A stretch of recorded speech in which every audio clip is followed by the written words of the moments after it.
Hey guys, Koji here, and I am bringing back my first top 10 that I made back in 2016, and deleted in 2019, which discusses the worst cartoons based on a film. I deleted that video due to poor list choices and glitchy editing, so I am going to remake the list with better editing this time, and 2 rules. 1. It has to be an animated series that's based on a feature film. And 2. I have to watch the show in any shape or form, whether it be some clips, a few episodes, or just a season. Anyways, let's show the new list.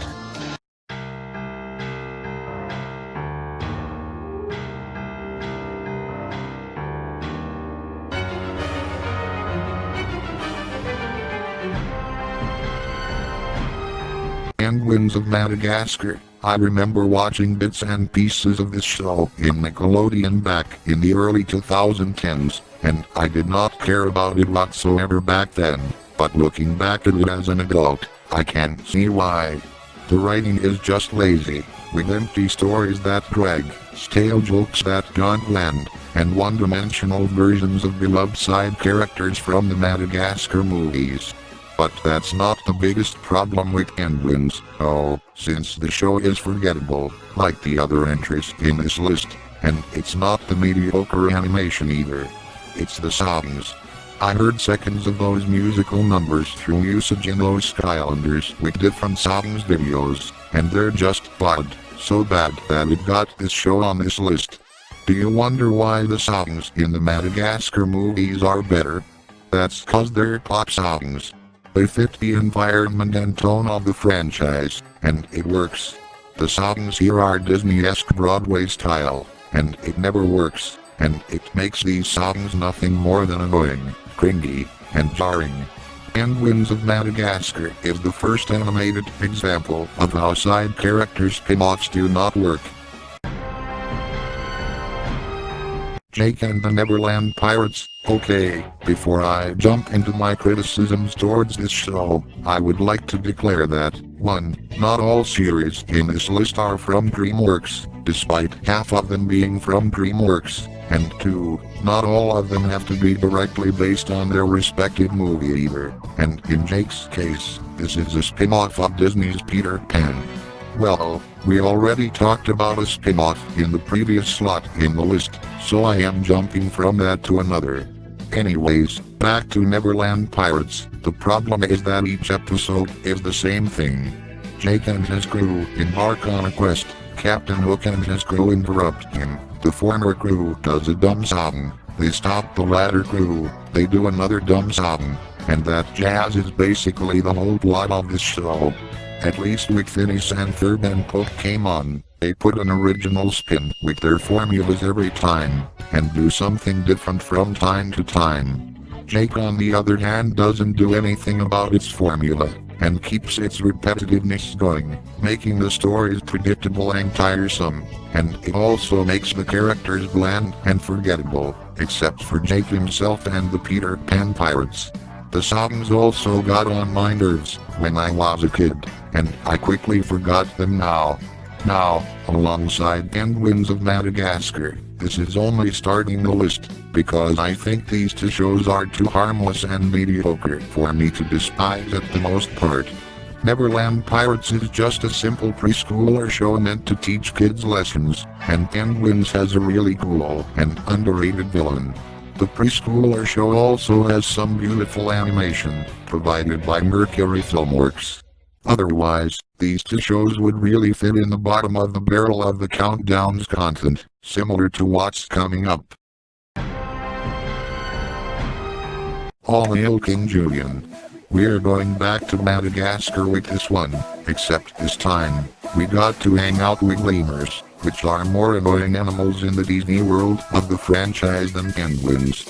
Let's state the obvious, the plots are stupid, the characters are dumbed down, and the animation looks like crap. That's kind of usual for these DreamWorks movie-based shows. But that's not what bothers me with King Julien. It's the humor, filled to the brim with insufferable-ass jokes. Ugh. There was never a single joke that I can tolerate, especially with a number of those ass jokes that make this look like it's trying to copy frickin' Breadwinners for some reason. Well, what did you expect from an animated series of 2014, where butts are the favorite body part during that year? The theme song is really terrible, and that's also because it tries to copy another fad in 2014, which is Nicki Minaj's Anaconda, and that song is still butts. It is not catchy, upbeat, or memorable at all. And don't get me started with the story arc Exiled. It is worse than the whole series, with an awfully executed story of Julien getting kicked out of his kingdom, cringy jokes that aren't butt related, and cringier songs than that of the other Madagascar spin-off. They're the same Broadway-style musical numbers that Penguins had, and these lemurs just can't sing like that. It just goes to show that Madagascar isn't ready for spin-offs or television.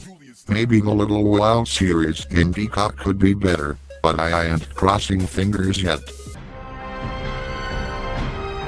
The Boss Baby, back in business. I watched one episode of this show just for the sake of remaking this list, and oh boy do I regret it.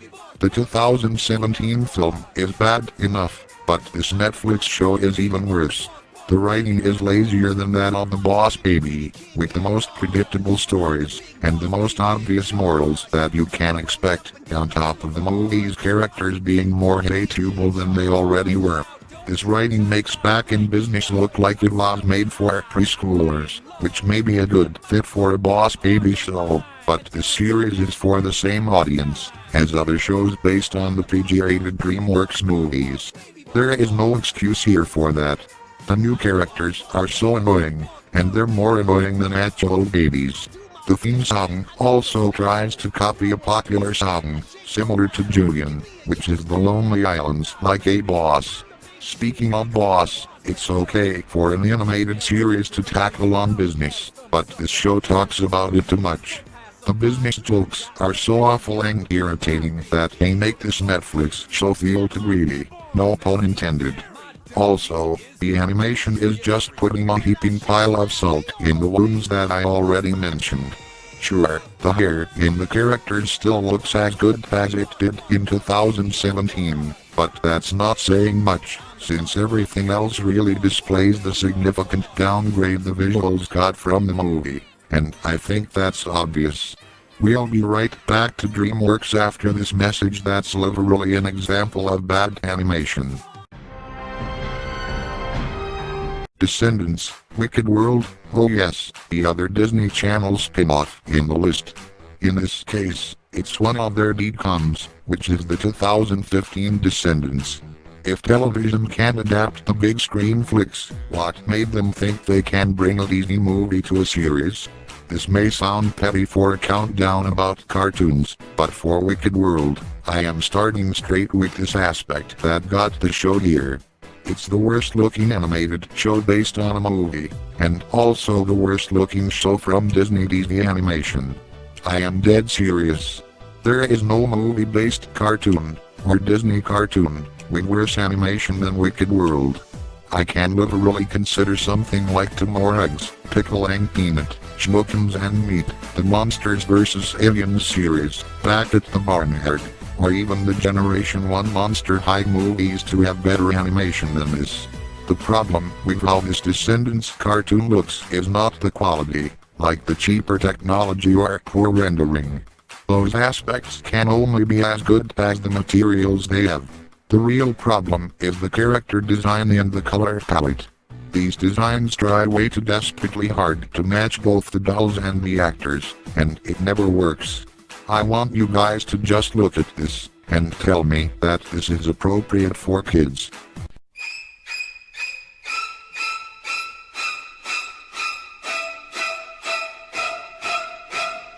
Yup, this is why I am only showing the logo, and not the screenshots. Holy crap, is this animation an unholy sight, on top of the special cute colors that makes this problem solvers number 2.